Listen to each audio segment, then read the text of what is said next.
Hi, Tiffany. Hi, Hey, Micah. Rachel. I know. This is crazy. Tiffany, I just was in Brett's room and I was like, I know Tiffany. And he was like, I know. I'm Oh so my happy for you. goodness. I thank you so much. And I'm actually so excited to talk to you.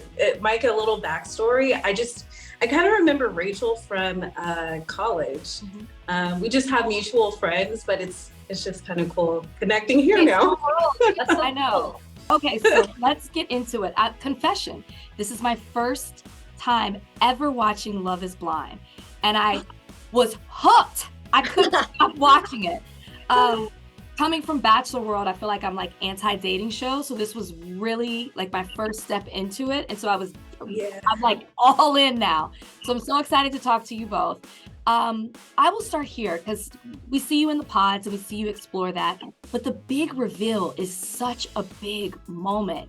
What was your initial emotion and reaction, Michael, when you saw Paul, and Tiffany when you saw Brett? It was insane, pretty much. It's really hard to put a face to the voice. And even though we didn't talk very much about like appearance, you kind of make a idea in your head of what this person looked like. And obviously that's not correct at all. So this random stranger is coming towards you and it's like, oh my God. And you're like trying to connect. Oh, this is the person that I love. Oh, I'm engaged to this person, but who is this? Like it was like a total stranger. And honestly, I was really, really nervous.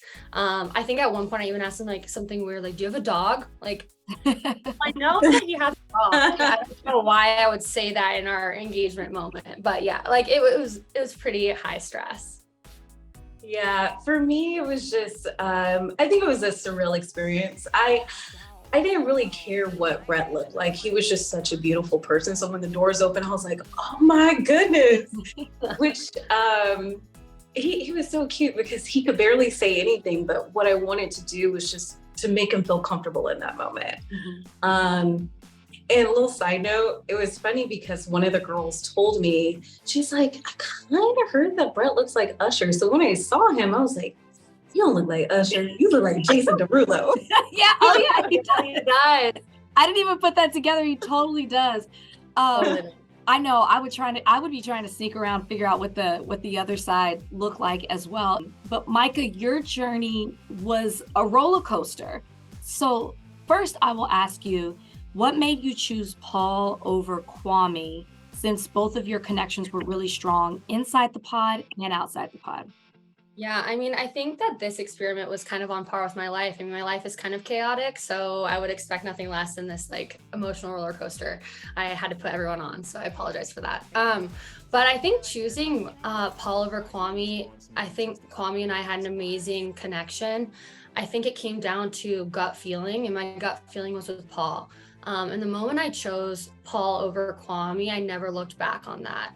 I know we had some moments and, continuing our journey, we were put in a situation where we had to see each other. It's like, seeing an ex is always a little weird. And I think it was for both of us. I know some of my interactions with him are, could be misleading. I think maybe he misunderstood it. I think maybe Chelsea did. And I think it just comes down to, understanding me as a person and how would we all be able to do that in such a short period of time. And Tiffany, I got so scared for you when you fell asleep in that pod. I thought, oh my God, we have worked hard to get to this place. Right? We are. Were you worried that Brett wasn't going to forgive you? Can you explain to us what happened? I mean, I'm sure it was a long day, but I was like, oh, she was right there. I know. I would fall asleep. Fumbled the ball at the 2-yard line. That's what happened. But you know what? He forgave me.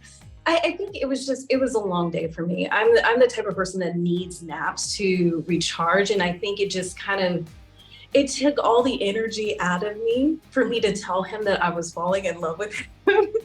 Sure. And I just don't know what happened. I just shut my eyes just for a second. And yeah, next thing I know, date's over. Yeah, he said it could be a funny thing that you tell, as a part of your story. So I hope that that's exactly what it was. Yeah.